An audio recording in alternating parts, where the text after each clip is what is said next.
நான் சொல்லலாம். இது ஒரு பவர்ஃபுல்லான வேர்டிங்ஸ், சென்டென்ஸ், அவ்வளோதான். திரும்ப திரும்ப சொல்லும் போது நம்முடைய மைண்ட் ஆரா பாடி ஆரா மாறுது. ரைட்?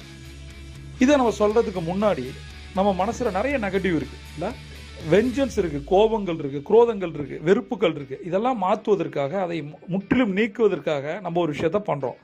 அதற்கு பேர் தான் நன்றி உணர்வு தியானம். இதை டெய்லி அதிகாலை எந்திரிச்சோடனே சொல்லணும். 4 to 4 சொல்றது ரொம்ப ரொம்ப நல்லது. இன்னைக்கான நன்றி உணர்வு தியானத்தை நம்ம பார்ப்போம். கற்றுக் கொடுத்த குருக்களுக்கு, ஆசிரியர்களுக்கு நன்றி. யாராவது ஒரு குருவையோ ஒரு ஆசிரியரையோ மனதால் நினைத்து அவருக்கு 3 முறை நன்றி நன்றி நன்றி. இரண்டாவது நன்றி, உயிர் கொடுத்த தந்தைக்கு நன்றி.